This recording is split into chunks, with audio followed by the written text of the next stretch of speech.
Un saludo cordial a todos nuestros televidentes. El día de hoy las estudiantes del cuarto semestre de enfermería están acá con el médico internista, doctor José Manuel Consuegra. Entonces vamos a tener el tiempo para que él se pueda presentar. Muchas gracias. En primero que nada, gracias por la invitación, gracias por tomarme en cuenta. Mi nombre, como ya lo mencionaba, es José Manuel Consuegra López. Soy oriundo de aquí de San Marcos, de San Pedro Zacatepeques para ser exactos. Pues soy médico internista, soy egresado como médico general de la Universidad de San Carlos de Guatemala, del Centro Universitario de Occidente, y de la especialidad de medicina interna de la Universidad Mariano Gálvez de Guatemala, con estudios aquí en el Hospital Nacional de San Marcos. Y pues nuevamente, muchísimas gracias por la invitación.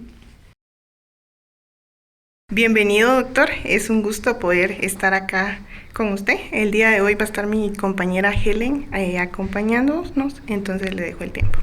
Buenas tardes para cada uno de ustedes. El día de hoy pues vamos a hablar de un tema muy importante, ¿verdad? Que hoy en día se presenta mucho, que son las enfermedades cardiovasculares. Y para esto, ¿verdad, doctor? Le queremos preguntar a usted, ¿qué es una enfermedad cardiovascular? Bueno, primero pues escogieron un tema bastante difícil en el sentido de la complejidad del tema como tal. Cuando hablamos de enfermedades cardiovasculares, nos regresamos a la anatomía, nos regresamos a la fisiología, nos regresamos a la patología que probablemente vimos en algún lapso de nuestra etapa estudiantil, y vamos a recordar de que el sistema cardiovascular es aquella situación o aquel conjunto de órganos que completan o que conforman toda la circulación como tal, como su nombre lo menciona. Hablamos de corazón, hablamos de grandes vasos y hablamos de pequeños vasos.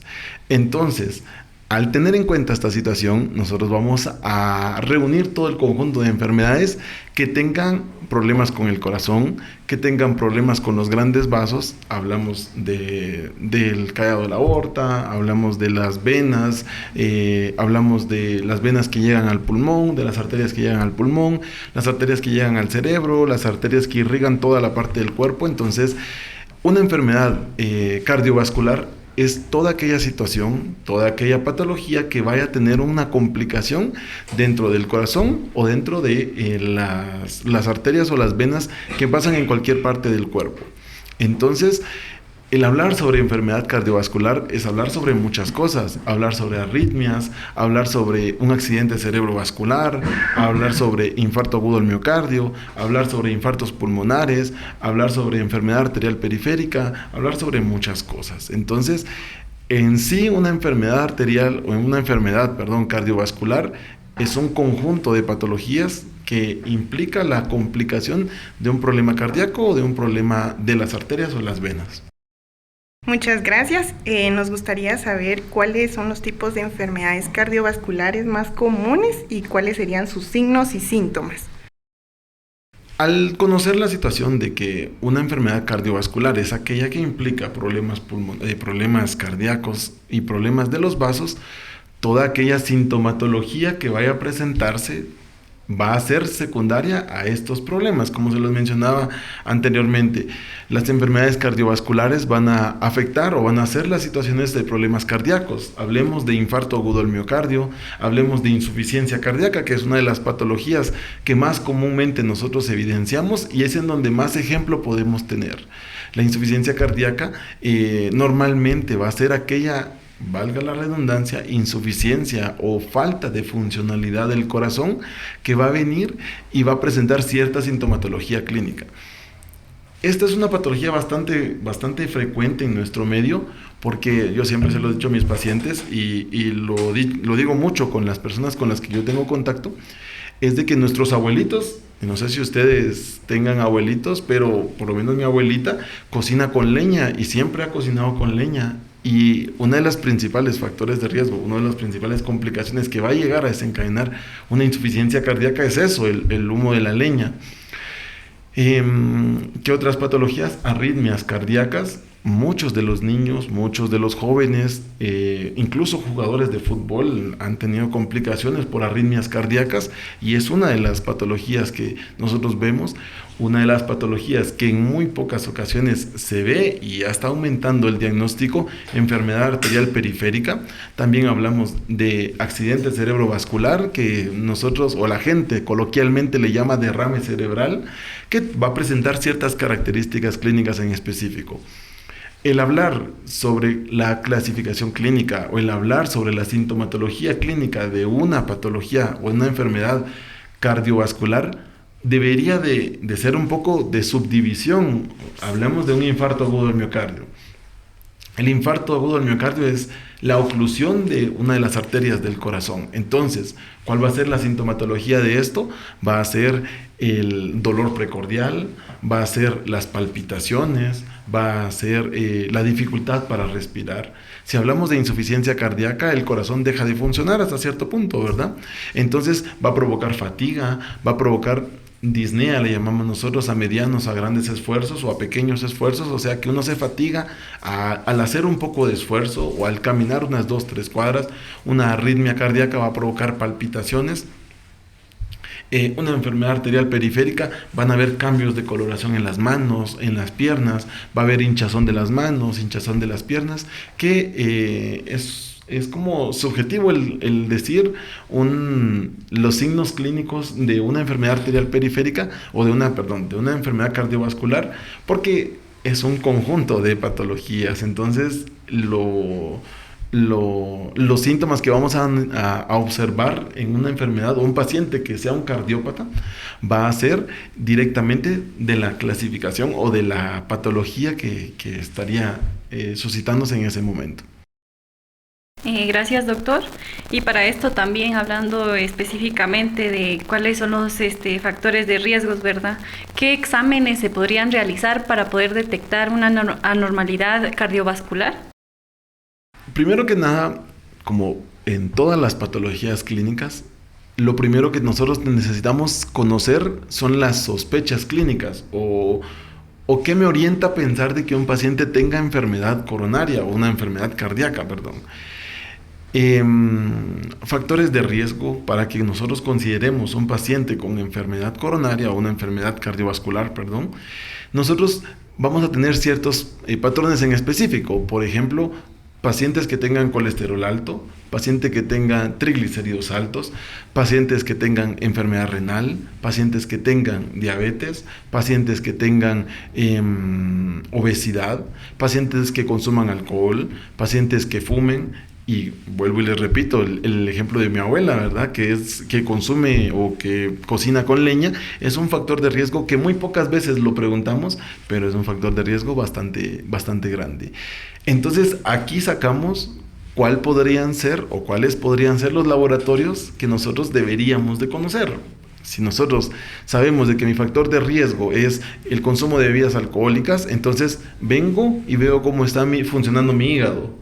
Si yo vengo y tengo un factor de riesgo que es la obesidad, entonces yo vengo y le saco pruebas de colesterol, triglicéridos, la medición de la circunferencia abdominal, la medición constante del peso, el que se encuentre dentro de un índice de masa corporal normal. Trastornos de la coagulación también podría ser uno de los desencadenantes de problemas cardiovasculares.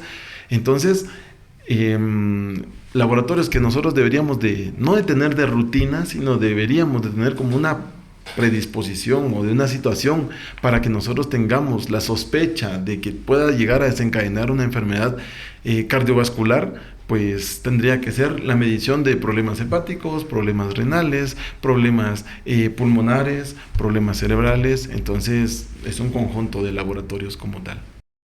Muy bien, y estos exámenes normalmente a cada cuánto tiempo sería recomendable poder realizarlos para poder ahí sí que saber si uno está enfermo en algún dado momento. Va a depender mucho del paciente. ¿Ustedes cuántos años tienen? Tienen como 20, 22, 24, 25. Yo ya soy un señor de 31 años de edad. Entonces, no es lo mismo una paciente joven de 14, 15 años de edad, a un paciente de 30 años de edad, a un paciente de 45 años de edad, a un paciente de 60 años de edad. Entonces, normalmente el riesgo cardiovascular, normalmente la probabilidad de que exista una complicación cardíaca va a ser después de los 45 años. Entonces, eso no quiere decir de que yo voy a excluir a los pacientes por debajo de 45 años. No. Aquí van a existir muchos factores de riesgo como tal. Vamos a hablar sobre ciertas edades en específico. Por debajo de 30 años, la probabilidad de una complicación cardíaca es muy baja. Pero, si un paciente por debajo de 30 años es obeso, consume muchas bebidas alcohólicas, consume muchas bebidas energizantes, que es muy común observarlo en nuestro medio, entonces ya existe una probabilidad de que pueda llegar a desencadenar una cardiopatía como tal. Entonces, aquí en esto deberíamos de hacer un cribado o una medición a cada 5 años, ¿sí? Y en un paciente por arriba de los 45 años, el paciente debería tener una monitorización mucho más frecuente. Ya no va a ser a los 5 años, sino va a ser a los 3.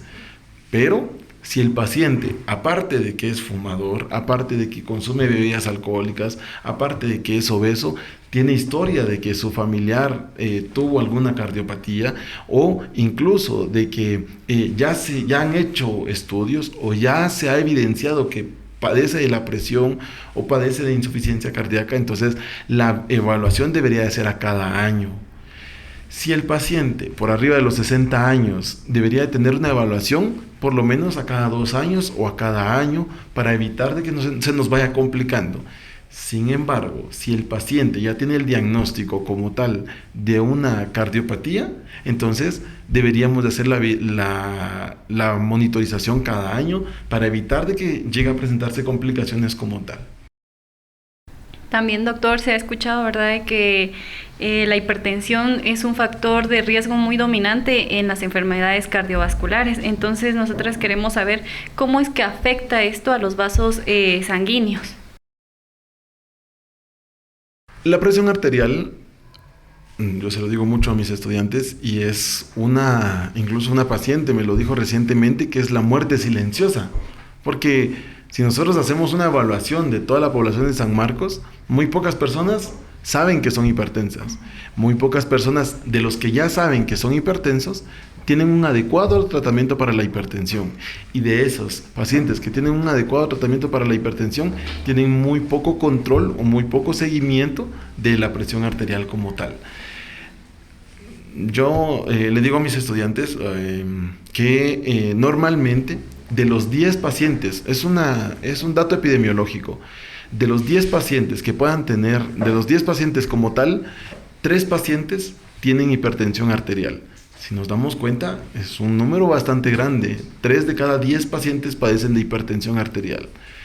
2 de cada 5 pacientes no saben que tienen hipertensión arterial. Entonces, si nosotros tenemos 3 pacientes ya diagnosticados con hipertensión arterial, más los 2 pacientes que no saben que tienen hipertensión arterial, ya tenemos 5 de cada 10 pacientes que tienen hipertensión arterial.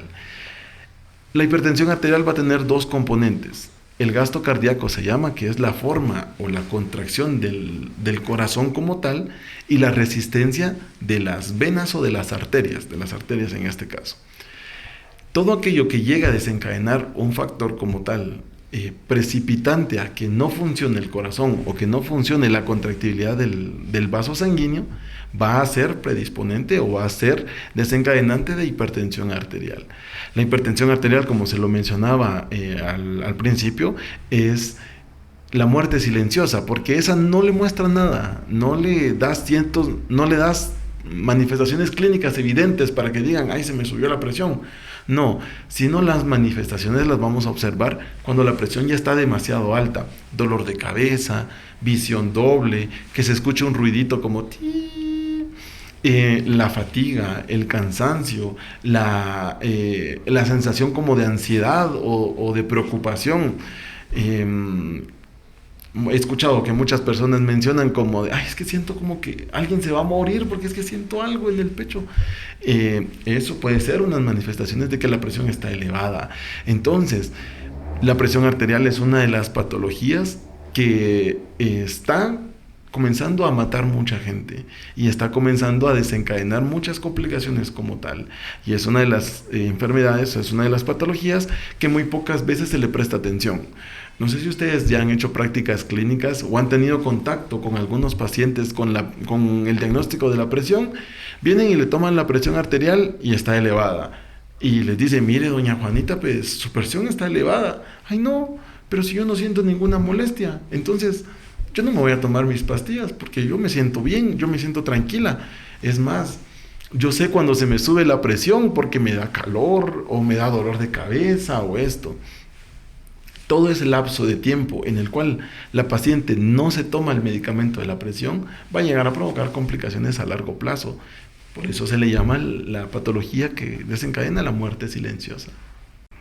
Muchas gracias, doctor. Mire, hay muchas personas que padecen de enfermedades crónicas y estas personas tienen la probabilidad de padecer de alguna enfermedad cardiovascular. Sí, como se lo mencionaba. Todo problema, el cuerpo es tan sabio de que todo está perfectamente equilibrado, dijera una película. Y cuando existe una situación en donde uno de los órganos está comenzando a complicarse, los órganos que más se ven afectados van a ser dos, corazón y riñón. Por ejemplo, la diabetes. La diabetes es una enfermedad crónica que lo que hace es de que los niveles de insulina no son capaces de venir y capturar la glucosa para convertirla en energía. Entonces, esto cuando no sucede, se comienza a generar complicaciones microvasculares, se llaman, o sea, de la circulación pequeña, y el riñón comienza a afectarse como tal. Al afectarse el riñón, va a comenzar a desencadenar un factor que va a generar una complicación a nivel del corazón. Y la mayor parte de patologías va a llegar a desencadenar esto, una complicación cardíaca al final de los tiempos o al final de la cronología natural de la enfermedad. La enfermedad renal crónica, el riñón se ve afectado y por ende el riñón va a venir y va a descompensar el corazón como tal. Hablemos de enfermedad pulmonar. Cuando les hablo del consumo de la leña, esto llega a provocar un problema pulmonar que se llama enfermedad pulmonar obstructiva crónica, y esto va a llegar a disminuir la funcionalidad del corazón de una forma bidireccional, digámosle, que se afecta al pulmón y se afecta al corazón. Entonces, la mayor parte de patologías o de enfermedades crónicas como la diabetes, como la enfermedad renal, como la enfermedad pulmonar obstructiva crónica, van a llegar a una etapa final a descomponer el corazón o a dejar de que funcione el corazón de una forma como normalmente debería de funcionar. Entonces, la pregunta y la respuesta sería que sí va a complicar el corazón en algún momento de la cronología natural de la enfermedad. En el transcurso, ¿verdad? Usted mencionaba los factores de riesgo, pero me imagino también que existen algunas medidas preventivas que se pueden tomar. ¿Cuáles serían estas medidas?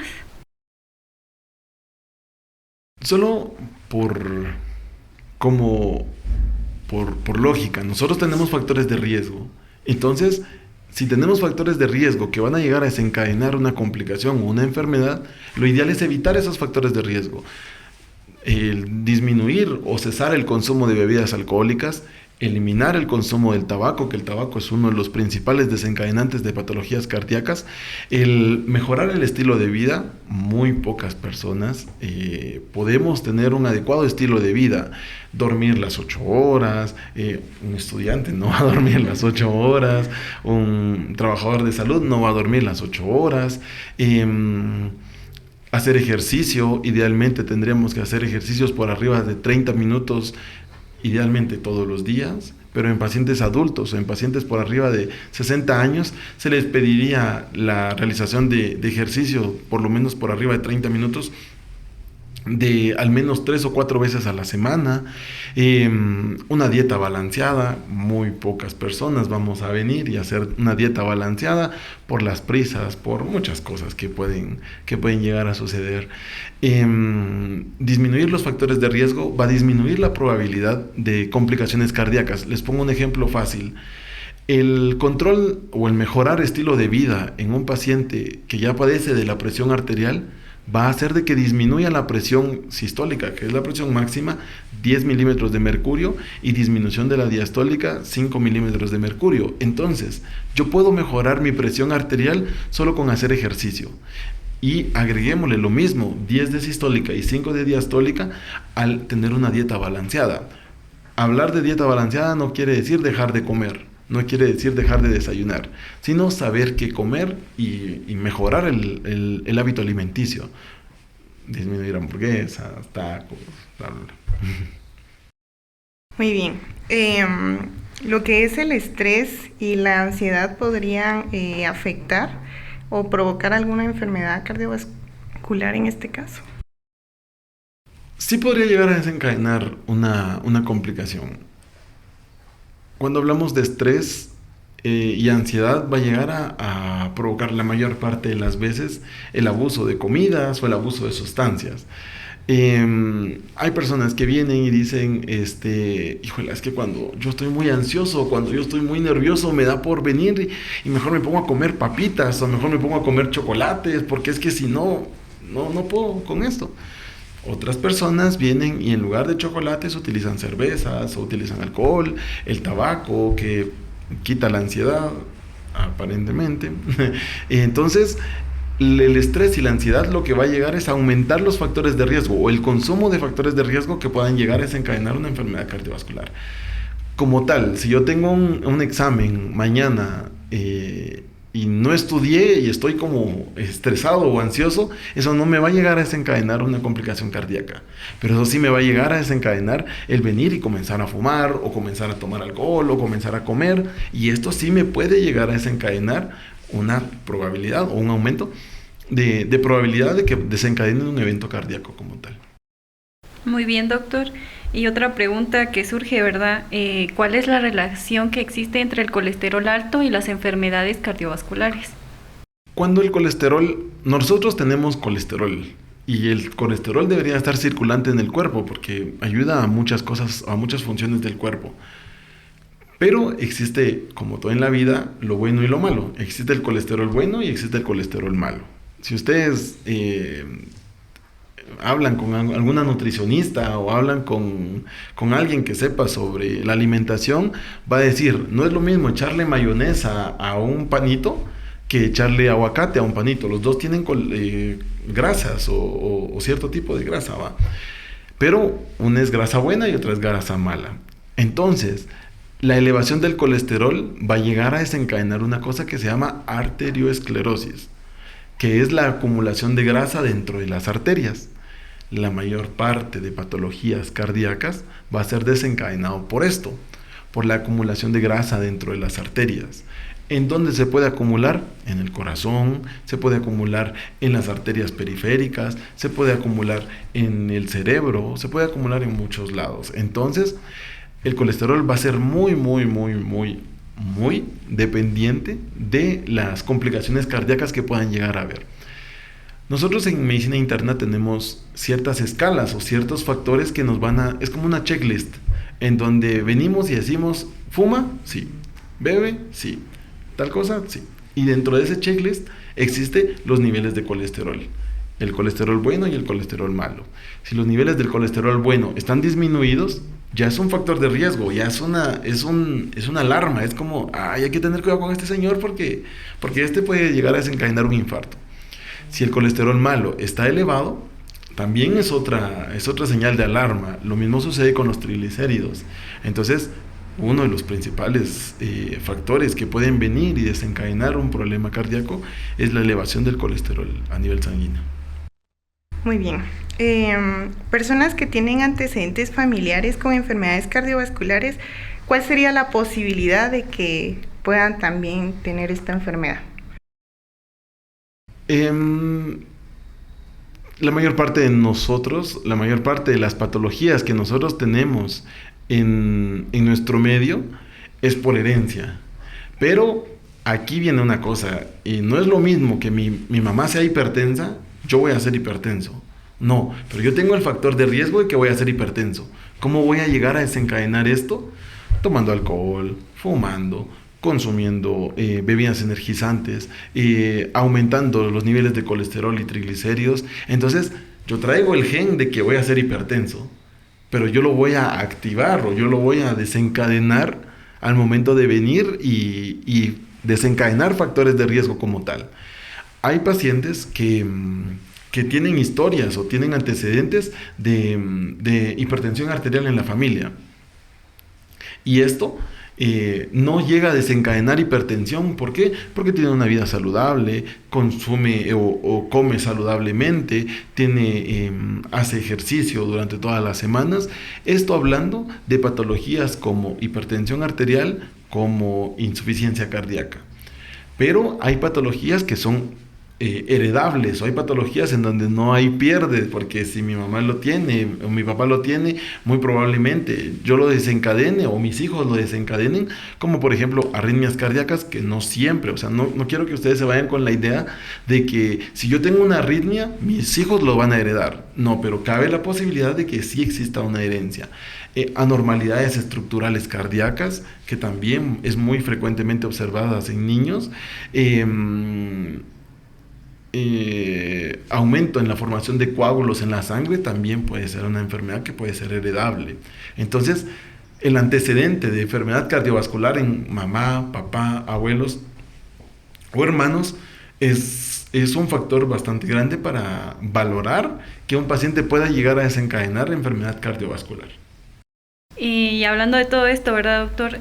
Surge la duda de qué medidas debemos de tomar en caso de emergencia ante un ataque al corazón. ¿Qué se debería hacer en estos casos? Ante un ataque al corazón, cuando hablamos de ataque al corazón hablamos de infartos, ¿verdad? Hablamos de un infarto. El conocer la definición de un infarto es la disminución del flujo de sangre de una de las arterias principales del corazón. Entonces, ¿qué medidas puedo hacer yo en casa? ¿Qué medidas puedo venir y tomar yo en casa? Pues la verdad, lo primero que tendríamos que hacer es, si somos estudiantes de enfermería, somos estudiantes de medicina o tenemos la noción de algo de medicina, la toma de signos vitales de una forma temprana y trasladarlo a un lugar en donde se pueda hacer mucho más. Lastimosamente, las patologías cardíacas no son unas patologías que podamos manejar en la casa, no es como las infecciones gastrointestinales, en donde el paciente está con diarrea, entonces probamos darle el tecito de algo, o le podríamos dar una pastillita de algo, y con eso esperar cómo va. Pero las patologías cardíacas necesitan atención médica de inmediato. Esto debería de realizarse en un hospital o en algún sanatorio o en algún lugar en donde exista la capacidad de resolver estas patologías. Les pongo la atención de un infarto agudo al miocardio, tendría que ser en un hospital en donde podamos tener el acceso de muchas características o de muchas situaciones, como medicamentos para destruir el trombo o el coágulo, o también medicamentos para hacer de que no baje la presión o hacer para que suba la presión.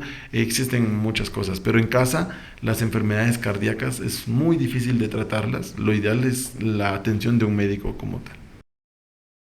¿Nos podría decir por qué es importante cuidar nuestro corazón, ya que sabemos de que un trasplante es un poco difícil, ¿verdad? Por cuestión a que muchas personas lo están esperando y es difícil de que se pueda obtener. Sí, el cuidar el corazón, el cuidar la circulación como tal, es importante. El corazón es el motorcito del cuerpo. El corazón es aquella situación o aquel órgano que viene y comienza a bombear toda la sangre. Un lugar en donde no llegue sangre va a ser un lugar muerto. Si hablamos de que no llega sangre a los deditos, lo que va a pasar es que el dedito se va a poner negro y se va a morir o se va a caer. Si la sangre no llega al cerebro, el paciente puede venir y puede convulsionar. Si el paciente no llega sangre al riñón, el riñón deja de funcionar. Entonces, el cuidar el corazón es uno de los órganos vitales. Hay órganos que son importantes en nuestro cuerpo. No es que sean importantes, todos son importantes, pero hay unos que son un poco más específicos, en donde el paciente no podría vivir sin estos órganos. El riñón y el corazón son unos de ellos. Entonces, el cuidar el corazón debería ser una de nuestras cosas importantes y tendríamos que decirlo desde los niños. ¿Por qué? El país más cercano que nosotros tenemos es México, y México ya tiene un alto índice de obesidad en niños. Y el alto índice de obesidad en niños va a llegar a desencadenar aumento de mortalidad cardíaca a los que 25 o 30 años.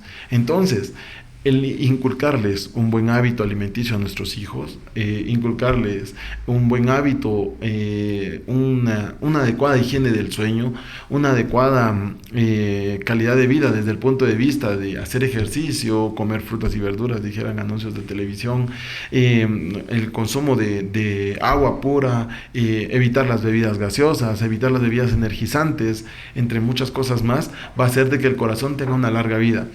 Si nosotros nos ponemos a pensar, la esperanza de vida de Guatemala hace muchos años era de llegar hasta los 90, 86 a 90 años. Y ahorita, si nos damos cuenta, la esperanza de vida del guatemalteco va a ser como de 70 o 75 años de edad. ¿Por qué? Porque hay aumento de comida chatarra, hay aumento de bebidas energizantes, hay aumento de bebidas alcohólicas, el tabaco está al alcance del día, las comidas rápidas. En nuestro medio es más fácil venir y pasar comprando algo rapidito al llegar a mi casa y cocinar y hacer algo adecuado o algo saludable. Entonces, eso va a venir y va a desencadenar aumento de mortalidad como tal. Y eso se ve dentro de las estadísticas a nivel epidemiológico de Guatemala. Entonces, el cuidar el corazón tendría que ser lo más importante. No lo más importante, pero una de las pautas más importantes para nosotros. Y tendríamos que inculcarlo desde niños, ¿no?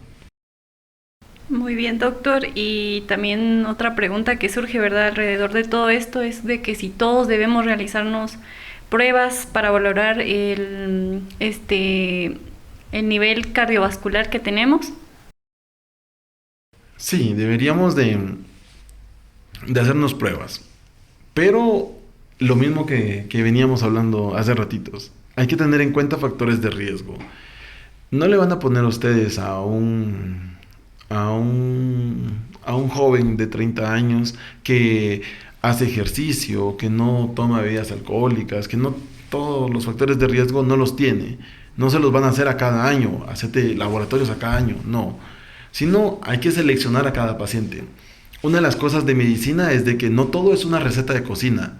No todo es como, si a él le dolía la cabeza, es porque tiene sinusitis. Entonces a mí me duele la cabeza, yo también tengo sinusitis. No.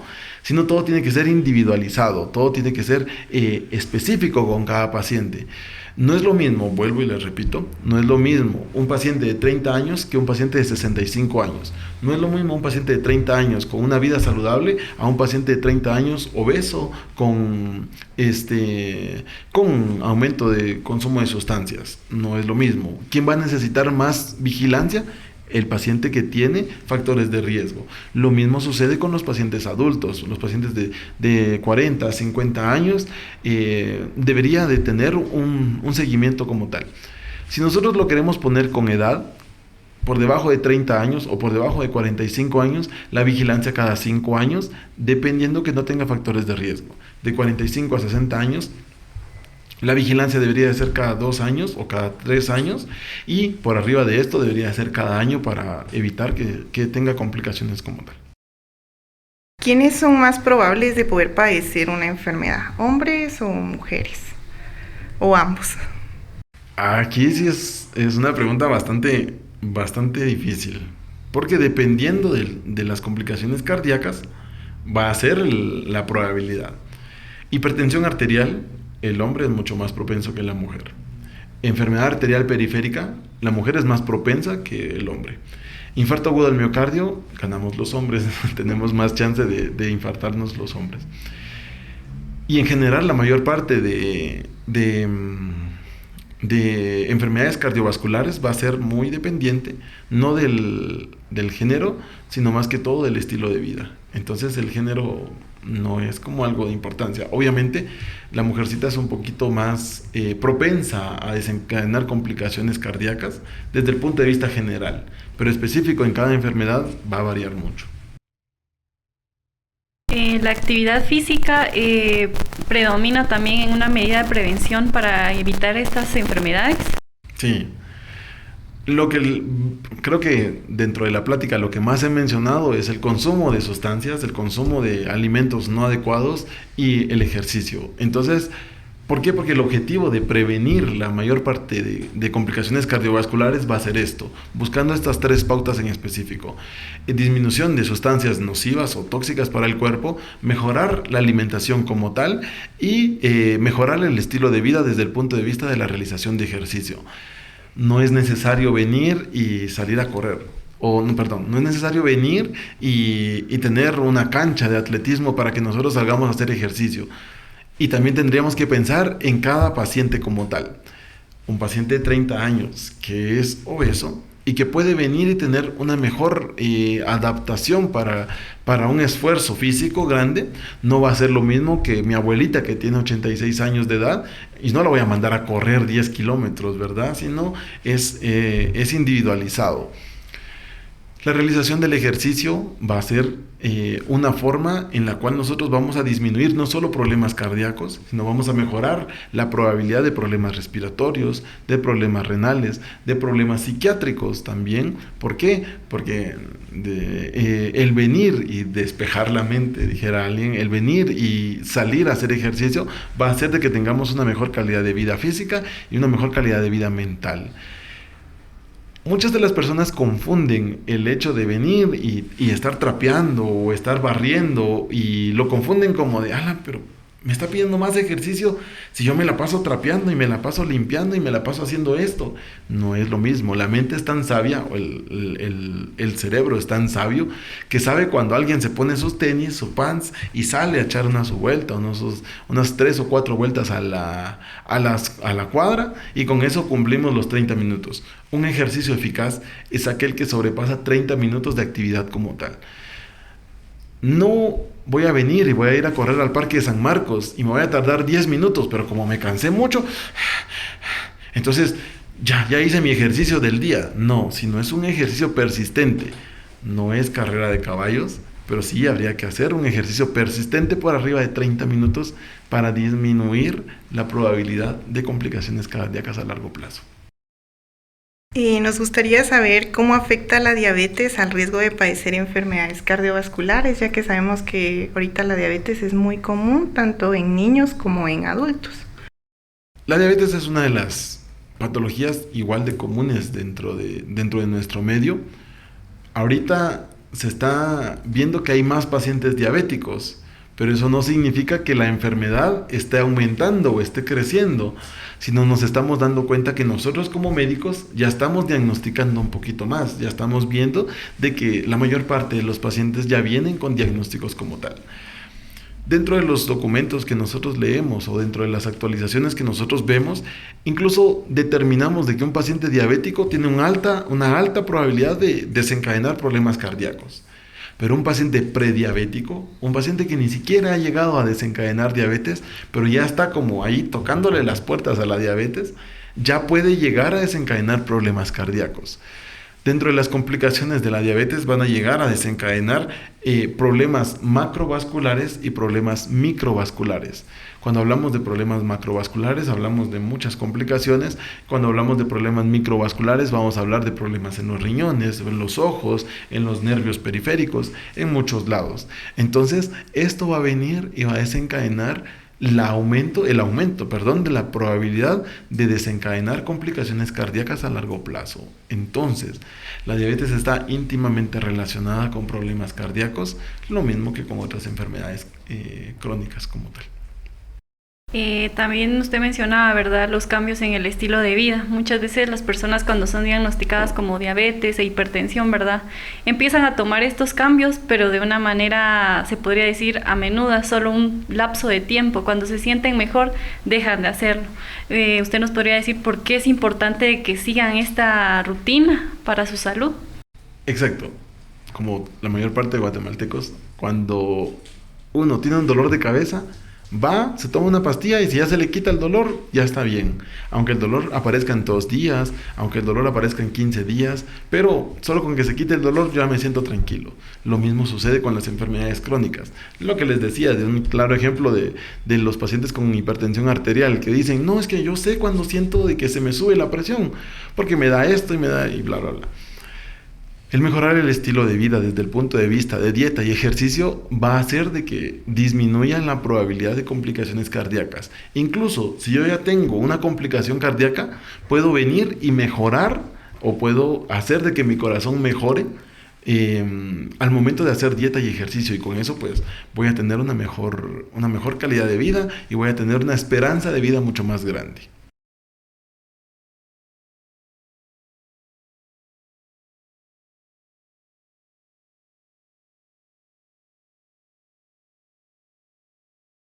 Pues solo que las complicaciones cardíacas son una de las principales complicaciones que nosotros vemos, y las complicaciones cardíacas van a estar a la orden del día.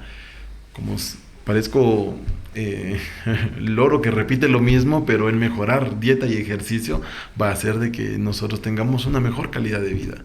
Y el objetivo de cualquier personal de salud, el objetivo de cualquier estudiante de enfermería, estudiante de medicina, médico como tal, enfermero auxiliar o enfermera profesional o enfermero profesional, tendría que hacer esto: el plan educacional o el venir y tomarse el tiempo de explicarle al paciente cuáles son las complicaciones de no cumplir con el tratamiento, cuáles son las complicaciones de no hacer dieta, cuáles son las complicaciones de no hacer ejercicio. Muy pocas veces algunos médicos, o a nosotros como médicos, no nos tomamos ese tiempo de venir y decirle, mire doña Juanita, debería hacer esto y esto y esto, va a pasar esto y esto y esto, y si no, se puede complicar con esto. Entonces, el venir y tomar la mayor parte del tiempo para brindarle un plan educacional al paciente va a aumentar la probabilidad de eficacia dentro del tratamiento. Muy bien, entonces sabemos de que tenemos que cuidar mucho nuestro corazón, porque como usted lo mencionaba, ¿verdad?, es un órgano muy vital que prácticamente nos mantiene vivos, y lo vamos a hacer a través de las recomendaciones que el doctor acá nos dio. No sé si desea complementar algo más, compañero. Pues nada, ¿verdad, doctor? Queremos agradecer el tiempo de que ha estado aquí. La verdad que ha sido muy satisfactorio para nosotras. Hemos aprendido mucho el día de hoy, y creo que también las personas que van a estar viendo esta transmisión igual se van a ir con un poco de conocimiento y la importancia de cuidar nuestra salud día con día. Muchas gracias. A ustedes.